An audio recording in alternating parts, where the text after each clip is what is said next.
चला नमस्कार. लाडक्या बहिणी अत्यंत महत्त्वाची अपडेट आलेली आहे. महत्त्वाची सगळ्यात नंबर एक अपडेट, नवीन फॉर्म भरता येणार आहे. ज्या महिला लाडकी बहीण योजना जुलै 2024 ला सुरू झाली त्यावेळेस त्यांचं वय वर्ष हे 21 पूर्ण होतं. मग अशा ज्या महिला आहेत, ज्या महिलांचं आता 21 वर्ष पूर्ण झालेलं आहे, त्यांना नव्याने फॉर्म भरता येणार आहे का? तर या संदर्भात महिला व बालकल्याण मंत्र्यांनी स्पष्ट संकेत दिलेला आहे, स्पष्ट माहिती दिली. अनेक जणांनी त्या संदर्भात व्हिडिओ आहे. एक सकारात्मक बातमी होती, परंतु ही पूर्णपणे नकारात्मक बातमी आहे. लाडक्या बहिणीचा नव्याने फॉर्म भरण्यासंदर्भामध्ये ज्या महिलांचं वय होतं परंतु बँक अकाउंट नव्हतं, काही कारणामुळे फॉर्म भरणं राहून गेलं होतं, त्या महिलांना सुद्धा आता वाटतंय की जसं प्रत्येक महिलांना लाडक्या बहिणीचे पैसे त्यांच्या खात्यात प्रति महिन्याला 1,500 रुपये येतात, तसे मला सुद्धा यावे. मग या संदर्भामध्ये आता अत्यंत महत्त्वाची अपडेट आहे. या अपडेटवर तुम्ही समजून जायचं की हा फायनल व्हिडिओ आहे, तुम्हाला नव्याने फॉर्म भरता येणार आहे का नाही. त्यामुळे शेवटपर्यंत हा व्हिडिओ बघा, सर्व महिलांपर्यंत नक्की शेअर करा. कारण अनेक जण आहेत लाडक्या बहिणीकडून पैसे उकळत आहेत की आम्ही तुम्हाला नव्याने फॉर्म भरून देऊ. आणि लक्षात ठेवा, या संदर्भात महिला व बालकल्याण मंत्र्यांनी स्पष्ट संकेत दिले, तुम्हाला नवीन फॉर्म भरता येतो का नाही.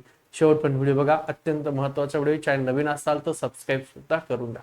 बघा, जर पाहिलं असेल 3 अत्यंत महत्त्वाचे अपडेट तुम्हाला माहिती असायलाच हव्या लाडक्या बहिणी संदर्भामध्ये. नागरी माहिती केंद्र अधिकृत त्या ठिकाणी अपडेट आहे. आता या अपडेटमध्ये पाहिलं असेल 68 लाख महिलांचा लाभ अचानक थांबलेला आहे. निकषात न बसणं, फुली दाखवले ई-केवायसी अपूर्ण असेल तर ते तुम्ही पूर्ण करू शकता.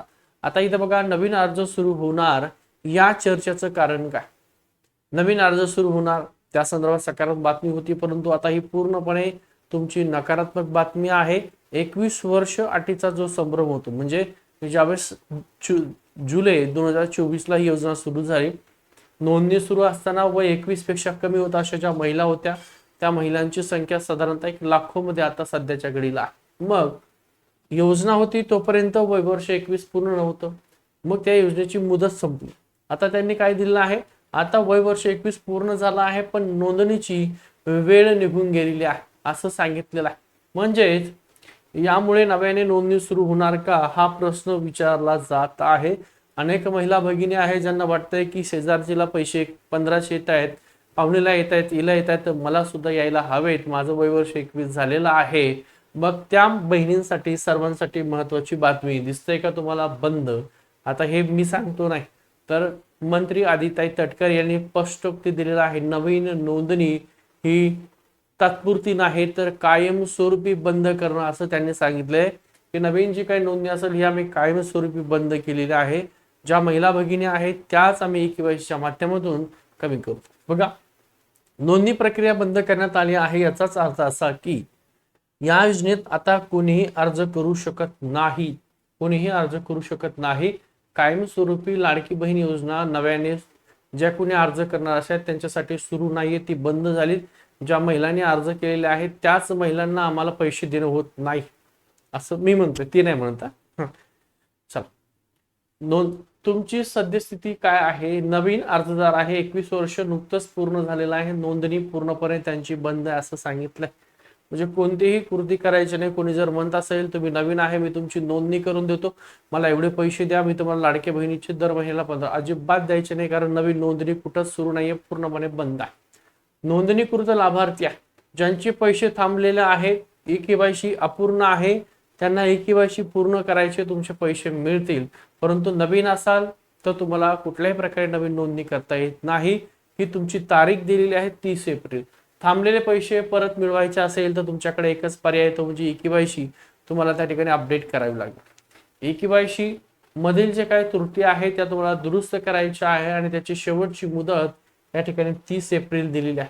30 एप्रिल पर्यंत करायचं आहे. नाही करता आलं तर तुम्हाला हे 1500 रुपये सुद्धा तुमचे जाणार आहे. सावधान आहे, ई-केवायसीच्या नावाखाली फसवणूक होते असं सुद्धा अनेक न्यूजच्या माध्यमातून स्वतः महिला बालकल्याण मंत्र्यांनी सुद्धा सांगितले. कोणत्याही आमिषाला त्या ठिकाणी बळी पडू नका. लाभार्थी अर्जदार असेल तर तुम्ही त्या ठिकाणी थेट काय करायचं आहे, प्रक्रिया आहे तुमची, सुरक्षित प्रक्रिया आहे. मध्यस्थी कुठले एजंट असेल फसवणूक करू नका. ई-केवायसी तुम्हाला मोबाईलवरून सुद्धा करता येते. यावर अनेक व्हिडिओ आपण घेतलेले आहे. लॅपटॉप असेल, ओळखीचं कोणी गाव, तुमचा पुतणी असेल, मुलगा असेल, कोणी असेल तर त्या ई-केवायसी मोबाईलवरून सुद्धा तुम्हाला दुरुस्त करता येते. दोन्ही ठिकाणी नोंदणी करून टाका, तुमची ई-केवायसी प्रक्रिया होऊन जाते. शासकीय पोर्टल आहे त्या पोर्टलवरून तुम्हाला करायची आहे। ई-केवायसी प्रक्रियासाठी कोणत्याही मध्यस्थाची एजंटची तुम्हाला आवश्यकता नाही, प्रक्रिया त्या ठिकाणी तुम्ही थेट करा असं सांगितलंय। लक्षात ठेवा आणि शेअर करायचा। हा व्हिडिओ अत्यंत महत्त्वाचा आहे। लाडक्या बहिणीची अनेक ठिकाणी फसवणूक होत आहे, त्यामुळे हा सर्व लाडक्या बहिणीपर्यंत व्हिडिओ शेअर करून द्या। अनेक महिला भगिनी आहेत, कॉल येतात की सर नवीन नोंदणी सुरू झालेली आहे, अनेक जण म्हणताय सुरू झाली, तर त्या ठिकाणी आम्ही कुठं करायची? तर तुम्हाला परत एकदा सांगतो, नवीन अर्ज प्रक्रिया पूर्णपणे बंद आहे, कायमस्वरूपी बंद आहे असं महिला व बालकल्याण मंत्र्यांनी सांगितले, त्यामुळे ही प्रक्रिया चालू नाही। त्रुटी दूर करायची असेल तर तुम्ही ई-केवायसी प्रक्रियाला मुदत दिलेली आहे 30 एप्रिल पर्यंत तुम्ही तुमची ई-केवायसी प्रक्रिया पूर्ण करू शकता। त्यानंतर ई-केवायसी साठी कुठल्याही एजंटची तुम्हाला आवश्यकता नाहीये। व्हिडिओ आवडला असेल, यात कुठली शंका नाही तर व्हिडिओला लाईक करा।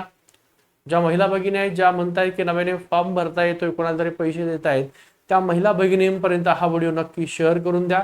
ठीक आहे, आपला व्हॉट्सअपचा ग्रुप, टेलिग्रामचा ग्रुप सुद्धा जॉईन करा। थांबतो मी, काही प्रश्न असेल तर ते सुद्धा कमेंटच्या माध्यमातून मांडा।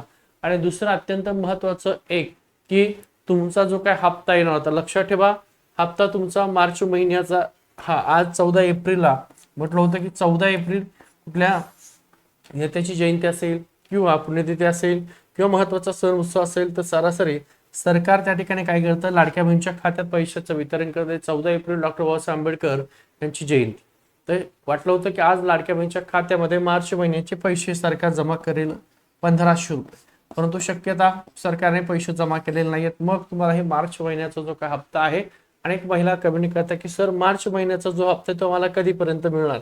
लक्षात राहू द्या, मार्च महिन्याचा जो तुम्हाला हप्ता आहे तसं त्यांनी डिसेंबर महिना, जानेवारी महिना आणि फेब्रुवारी महिन्याचं केलं, शक्यता आहे तसं होऊ शकतं। किंवा त्यांना वाटलं असतं मार्च महिना आणि एप्रिल महिना या दोन्ही महिन्याचे पैसे ते एकत्र देऊ शकतात, किती 3000 रुपये, किंवा जसं आजपर्यंत 3 महिने त्यांनी कंटिन्यू केलेलं आहे तसं फक्त मार्च महिना ते सुद्धा किती देऊ शकतं, 1500 रुपये।